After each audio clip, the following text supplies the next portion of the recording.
A year after the release of Marvel's Avengers, Square Enix has released yet another Marvel title, this time following everybody's favorite 90s addicted space pirates, the Guardians of the Galaxy, in what was a rather surprise hit. I'm Matt Move the Joystick, and this is my review of Marvel's Guardians of the Galaxy. Now, before we get too deep into this review, I do want to let you guys know that the footage that you're seeing was played on a PlayStation 5. Also, it is from early on in the game. There are a little bit of parts from the middle parts of the game, but there's no captions, so you're not going to really have much context as to what's going on. And I avoided any actual spoiler cinematics, just so that way you could go into this game pretty much blind, because this is a linear narrative-based story, and this story itself is actually only 16 chapters, where it could take you anywhere between 12 to 16 hours to complete. For me, it took me about 13-ish hours, but it was a really fun ride. Now, in talking about the story itself, this story actually, it's gonna really confuse a lot of people, because people going into this game may think that it is about, the MCU's Marvel's Guardians of the Galaxy, but it's really not. This game actually follows more of the comic book origins of the Marvel's Guardians of the Galaxy.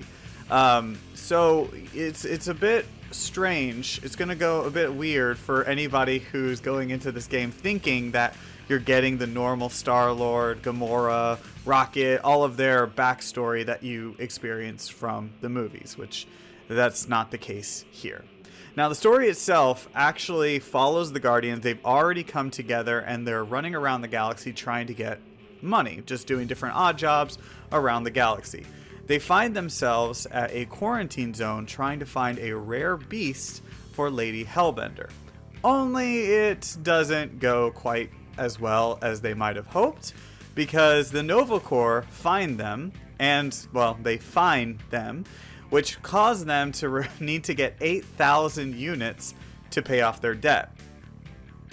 Now, this makes them have to go to Lady Hellbender now in order to con her into getting enough money to pay off their debts, and ultimately free the Milano from the grasp of the Nova Corps.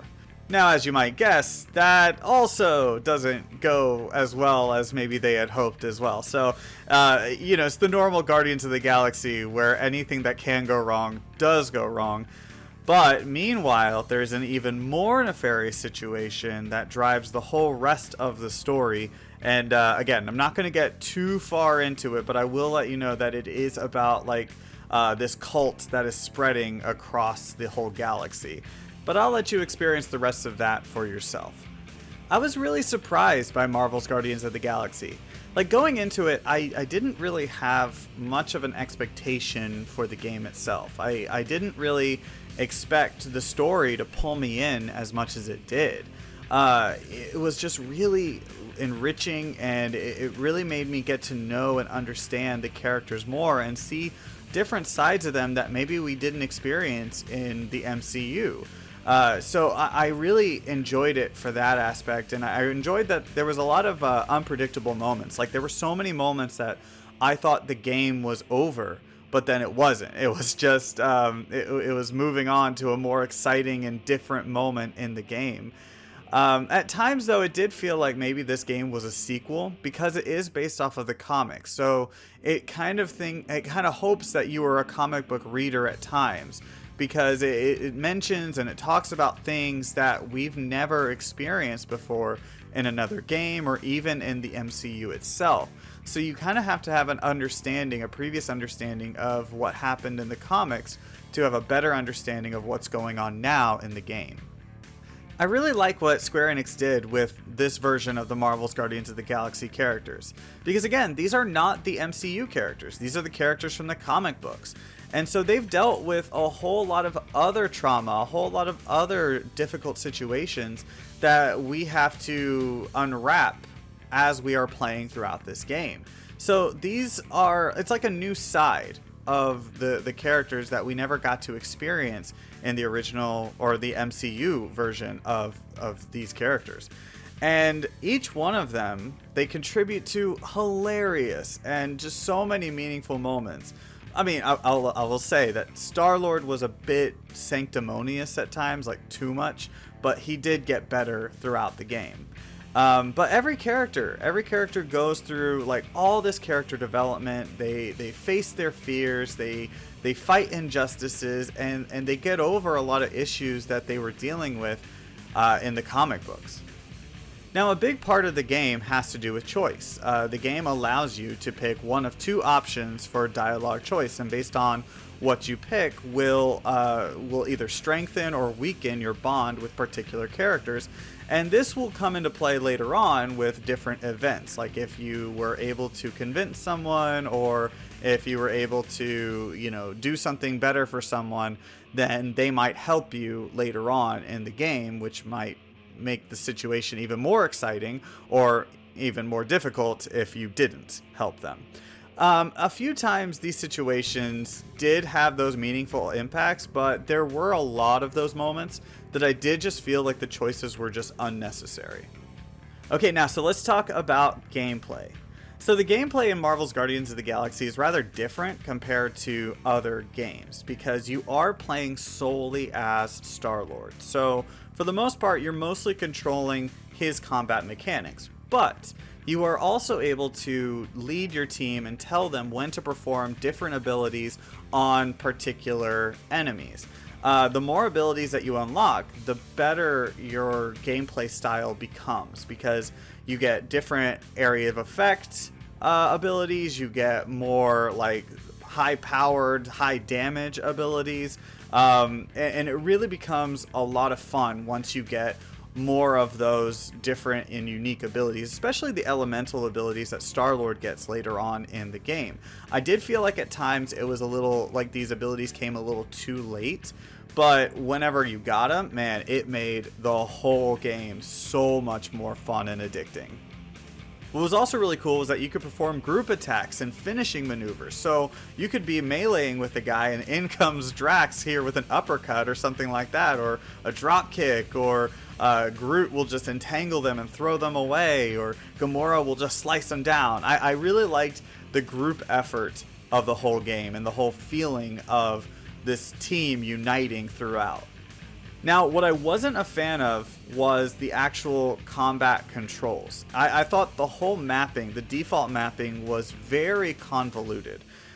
Because let's say, for instance, you're using L3 to use Star-Lord abilities while also using L1 to perform team abilities, and firing elemental shots with R1 on top of normal shots with R2, all while holding L2 to lock. And it was just all very convoluted, very confusing. And at times, I would even accidentally open up the huddle ability, which is like a special ability that like refills everybody's health gauges and their abilities. So it became very frustrating whenever I would unlock that or I would start that and I didn't need to, and then I would waste a huddle ability. I think what would make it better is if they got rid of the scan button on R3 and instead they made R3 the lock button, which would then like stay locked on a target the whole time instead of having to hold L2 the whole time. Either way, I just didn't think that the combat mechanics or the combat buttons were used to their best and full capacity. I also think it would have been better if they allowed players to switch to different characters in battle. Like, yeah, you could be Star-Lord all the time outside of battle, but in battle, I think it would have been a more unique and better experience if you could have played as the other Guardians. Now, granted, I think that might have put them into development hell, but I do think that maybe they delay it, they push it back to add that, and yeah, you would have had an even better combat experience. Finally, one of the best parts of Guardians of the Galaxy is something that I cannot show or have you listen to, because it does have to do with the music, and if I showed or if I had you listen to it, then I would definitely get hit with a copyright claim, and I would like to avoid that.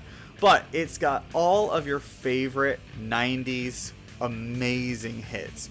About like 40 incredible songs for players to listen to as they fly around the world and just attack different things.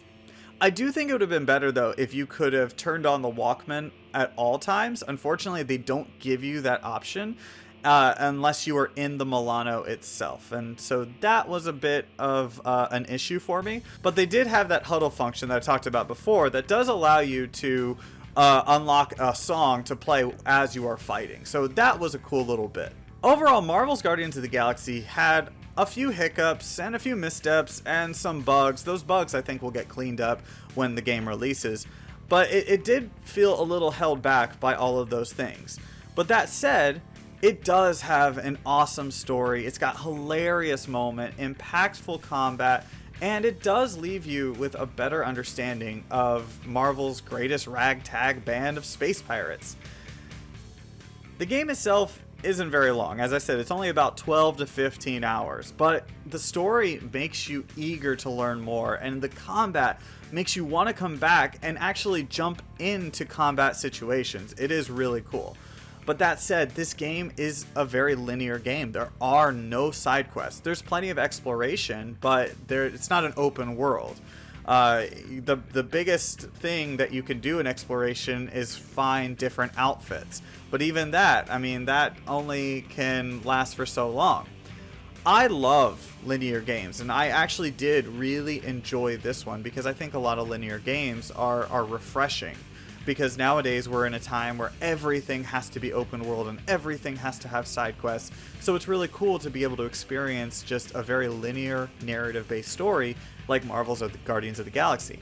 Now, do I think that it is worth the $60? I think that's going to depend on how big of a fan you are. I think if you're a big Marvel fan, if you're a big Marvel's Guardians of the Galaxy fan, yeah, for sure. I think you'll enjoy this experience, and the $60 will feel worth it.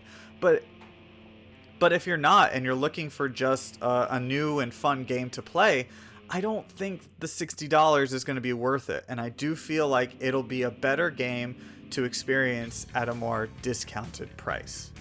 And that's it. That's my review of Guardians of the Galaxy. Don't forget to like, share, and subscribe. Please leave a comment below. Let me know what you think about Marvel's Guardians of the Galaxy, or maybe any questions that you may have before you buy it. I'm Matt, Move the Joystick. Thank you so much for watching.